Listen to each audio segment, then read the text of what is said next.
Hello everyone, welcome to the channel. In today's video, I'll be going through and reviewing the array of tools that I use here in 2024 for producing Braille material, as well as providing Braille instruction for my students with visual impairment.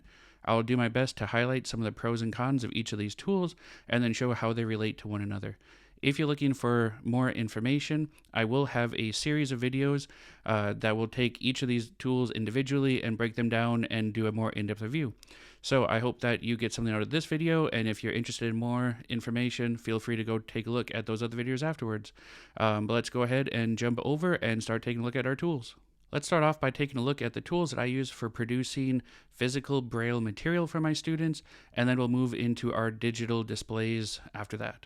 So I'll go ahead and start off by taking a look at our Slate and Stylus. These are our cheapest options. They're probably the oldest option, and they're the most versatile option for producing physical Braille materials.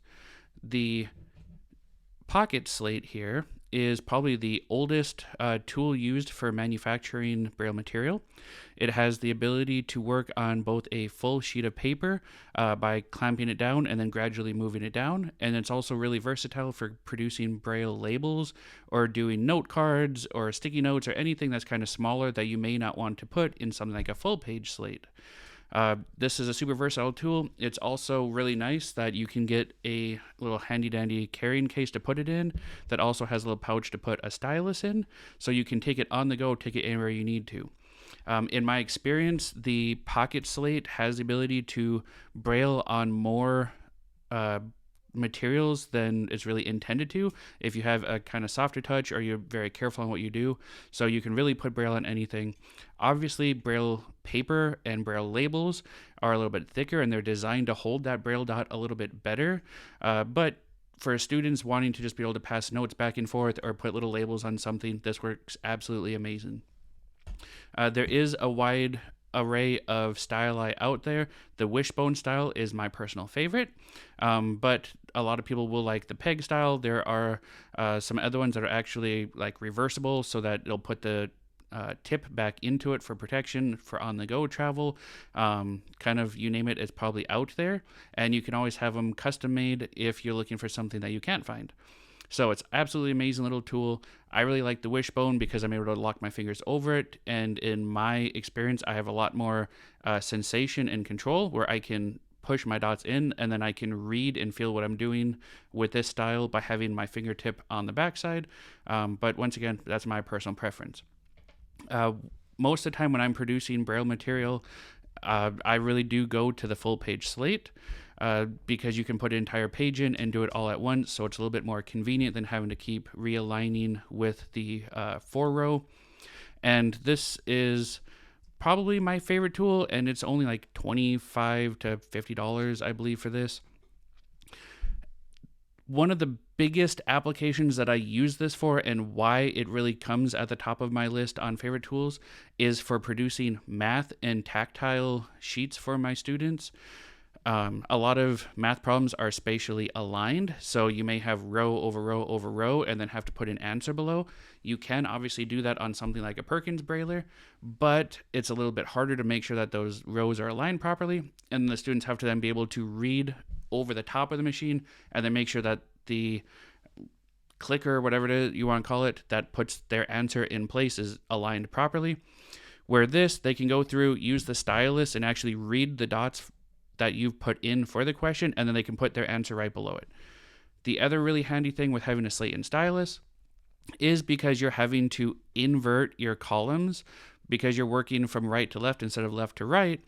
The student has to really know what they're doing, and it makes them think about the Braille so they learn it in a more in-depth and deeper way, in my experience, so then they can pick up those really important fundamental skills a lot faster. So I really do love the Slate and Stylus. I think that's probably enough said on these at this point. If you want to know more, go ahead and check out the video over there. Now I'll move up into what is probably the most recognizable of our Braille production tools, and that is the Perkins Brailler. This thing is probably about 80 years old at this point and hasn't really had many upgrades done to it. APH does sell a light touch Brailler as well as a couple other kind of modified machines for students, but they all have a very similar body layout because they all work very much the same way. You slide a piece of paper in the back, you roll it in, and then you type your Braille. It works just like an old school typewriter, except for aside from putting ink on the page, you're just poking up through the bottom to put in your Braille dots. It's really nice for doing multiple page documents. However, it is very heavy. Most of this is probably like cast iron, so you don't really want to be lugging it around many places. You want to be able to have it just in one centralized location, which for someone like me who travels to a lot of schools makes it a lot harder to use. So a lot of my students who do Braille, we just have it set up in a library or a classroom in one spot that they can use it in, but then they're not really able to move it from place to place because it's so heavy. So that convenience factor really isn't there for the Perkins Brailler. If we're needing a large amount of pages, then we move up into what's called an embosser, which is essentially a Braille printer. And instead of having to put ink in it, once again, it just pushes up and produces pages with Braille dots on them. Most people are not going to have access to an embosser because they are so expensive and they are so niche. So for probably the average person, if you're needing a large stack of Braille documents done, it's actually easier to reach out to someone like American Printing House for the Blind or other third-party agencies and send them your files that you need printed, and then they will print them off using their embossers. Some other pros and cons with the Perkins Brailler is that it is a lot faster than using something like a Slate and Stylus because it's kind of more of a keyboard. You're not having to move around as much. So when you're doing those multi-page documents, it does work well. This is also easier if you make a mistake. If you need to correct it, you can space over a couple lines and then use a Braille eraser to kind of push back down the dots that you accidentally put in, and then use your backspace to go back over. It won't delete them, but it'll move you back to where you were, and then you can retype in the dots that you wanted. So it's a little bit more convenient for that. And it is also the fastest way to produce a larger amount of Braille materials that someone may still have access to. Unfortunately, where the Slates and Styli were down in like the $15 to $75 range, depending on what type of Slate and Stylus you have, the Braille or the Perkins Braillers are closer to like $800. So it is a big step up in price. Depending on if you're working for an agency or a school or what your situation is, you can often get these on loan through a state services for the blind, maybe even APH. You just have to kind of reach out to your local or regional TVIs, regional services, and see what you may be able to do to get one of these in-house, either for yourself or for a student. For someone like me, it is nice just having my own that I can have here. So at the end of the day, if I know that I need to produce a worksheet for a student real quick, I can just throw a piece of paper in, go ahead, whip it out, and then bring that paper into school rather than having to sit there the next day. So these are really the tools that I use for producing the physical Braille. Obviously, I don't have the embosser sitting here because it's a large physical thing, so I didn't want to move that just for this video, but you kind of get the gist that it looks a lot like a traditional printer would. So now let's go ahead and move out of the physical realm and move over and transition into the digital realm. We'll start off our digital section by taking a look at 3 refreshable Braille displays. There are a lot of alternative options out there as well, but these are the 3 that I've had access to over the past year to do testing with for both myself and with my students. So I figured that this would be a good way to introduce the kind of concept of digital Braille. I have been lucky enough to test the new Monarch that's coming out shortly. I'll have a video on my experience with that, as well as several other Braille displays, but these are the 3 that I've really spent the most time with. You may be asking at this point what a refreshable Braille display actually is. It is an electronic device that has a series of Braille cells on it, whether in a 6 or 8 dot format, that will raise or lower both as you're typing and or as you're trying to process a Word document. So something like this, the Chameleon 20, has a 20-cell refreshable Braille display. Our other tools over here have 40-cell displays. This guy here is the Focus 40. This one, like the Chameleon, has a Perkins style keyboard on it, but this one has a 40-cell display. Down here, we have the Mantis Q40. This is a Q because it has a QWERTY style keyboard on it while also having a 40-cell display. They do also manufacture a Focus 80, which has an 80 cell display. And now APH is getting ready to release their Monarch, which has a grid system on it, so it can do both Braille text and Braille imaging. So that is essentially the fundamentals of what a refreshable Braille display is. So we'll take a little bit closer here at the Chameleon 20. As I mentioned, is we do have a Perkins style keyboard up top and a refreshable Braille display on the bottom. You also have a bunch of router keys that allow you to do different functions on the device. Now, the Chameleon is one of the cheaper refreshable Braille displays out there. It is also one of the most compact devices, and kind of like the Slate and Stylus, in my opinion, that makes it one of the most versatile devices. I really appreciate the Chameleon because I can fit it in my pocket, given I have generally larger pockets, and it also fits really nicely into my briefcase or backpack, so I can take it on the go. My students have also found that to be really handy, that they can take it to classes a lot easier than they could something like the Perkins Brailler. If we look at it in contrast to our other two Braille displays over here, you can see that the Mantis is significantly larger and the Focus is not quite as deep but is significantly longer. So this makes it a little bit harder for students to take them on the go. Obviously, either of these will fit into a backpack, but they're not going to fit into a pocket. They're not something you're going to want to carry quite as often. The Focus, you will see, has a nice case on it, however, and has a strap that some of the students will actually hang it around their neck, so then they can have that still out and have quick access to it, and then have a backpack or a briefcase kind of thing on one shoulder while having their cane in their other hand.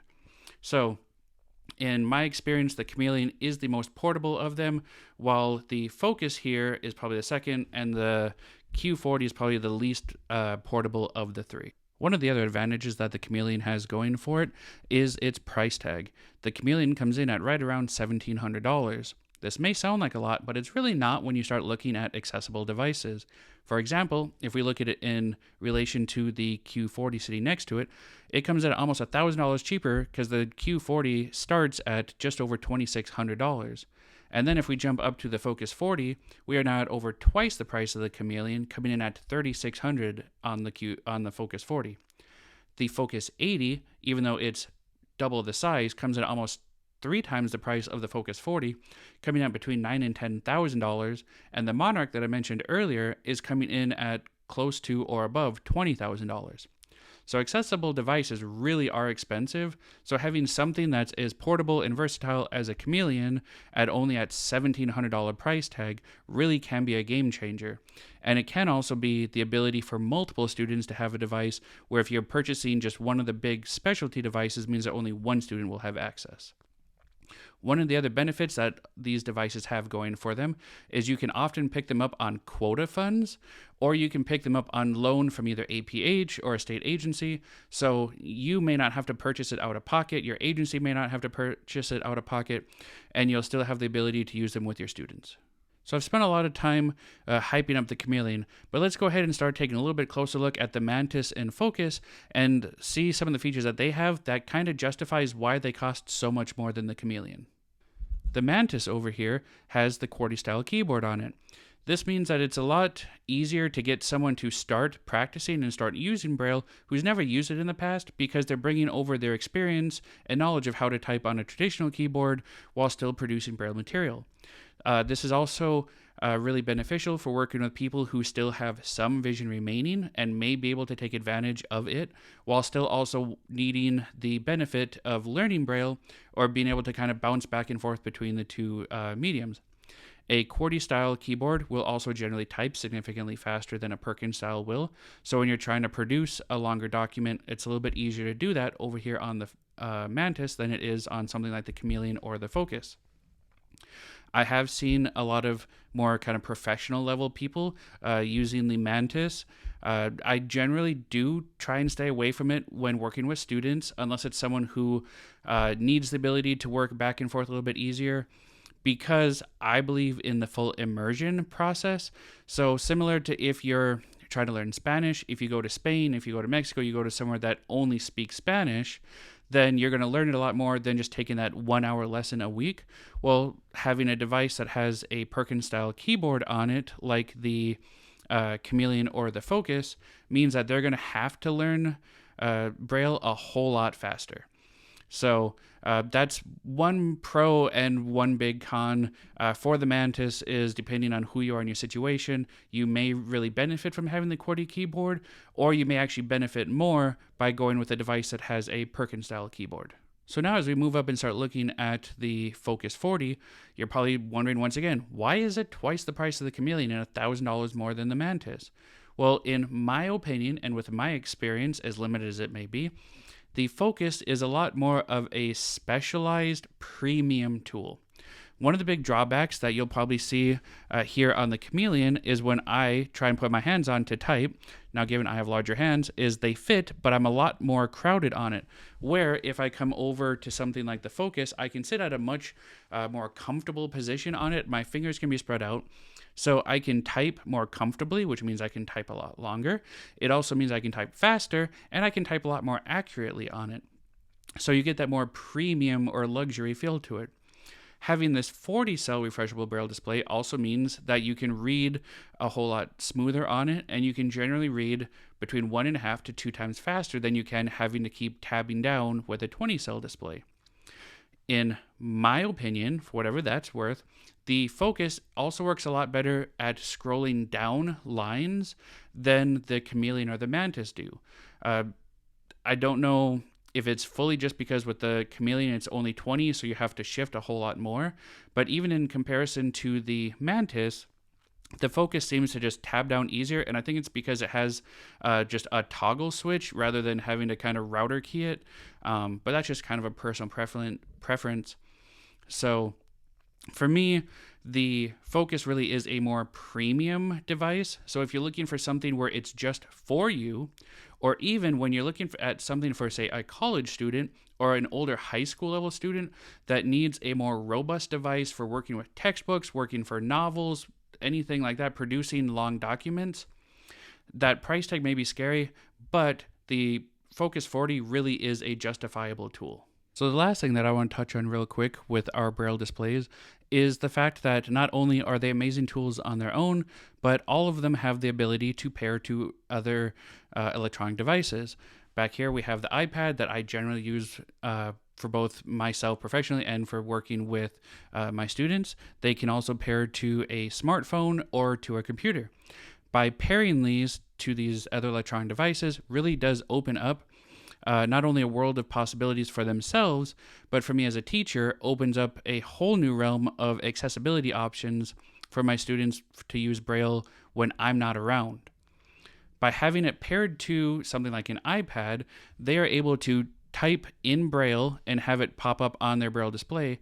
Meanwhile, it's instantly translating it over to text on a screen, whether using something like Word, Notes, Pages, a Word document, Excel, PowerPoint, anything like that. So someone who doesn't know Braille can watch what the student's doing, and they'll be able to interact with the student without having to know Braille. The other thing also works in reverse then, where a student, a teacher, anyone else that my VI students are working with can type onto the computer in print, and it will translate it instantly down into Braille on the device. This means that students that would not have access to Braille otherwise with something like a Slate and Stylus or a Perkins or even the Embosser can now have a lot more Braille materials on hand for them, be able to take it on the go and use it in environments that they would not otherwise have access to it. So that is a huge barrier to entry that's being knocked down, and to me justifies the price of any of these devices, being able to get Braille into the hands of those students that would not have access to it otherwise. Smart devices and computers have a lot of other ways that they can contribute to Braille instruction aside from just their ability to pair with our refreshable Braille displays. Most devices, when paired with a traditional QWERTY-style keyboard, have the ability to use your SDF JKL keys in order to do a pseudo Perkins-style keyboard. This is great for someone who's just first starting off, learning how to type, or when you're trying to work within a Braille document. Most of the time, your full QWERTY keyboard can interact nicely, but you know for sure if you're only using those 6 keys plus your Enter and Spacebar to create a Braille document that'll be able to be printed off on something like an embosser. Devices like the iPad and iPhone also have the ability to have direct Braille inputs. They do so by enabling Braille, and then on the iPhone you actually hold the screen facing away from you, and then you have a 6-dot Braille keyboard on your screen that you can go through and type on. The iPad you lay out flat, and then you can have, I believe, either a 6 or 8 dot display where you can orientate exactly where you want it on the screen, and then you can go ahead and type away.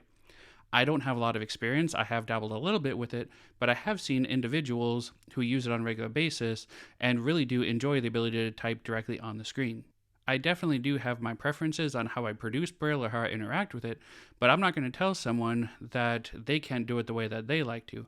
As long as they're doing Braille, that's all that really matters in the end. I think that's probably about as good of a spot as any to go ahead and start wrapping up the video. I hope that you found the information that I've gone over today useful. And once again, if you're looking for a more in-depth review on any of these tools, those videos will be coming out here hopefully in the near future. If there's anything that I don't have here today that you are interested in, let me know in the comments down below, and I'll do my best to do a video on that, whether it's something that I can gain access to and do a hands-on review, or something that I can just go and do research on and then give you what my initial feedback would be on it. The best way to be able for me to gain access to more devices would be to hit that subscribe and like button so that I can grow this channel and then to hopefully be able to better support you and help support the BVI community as a whole. So once again, I appreciate your time. I appreciate you viewing the video, and I will see you next time. Goodbye.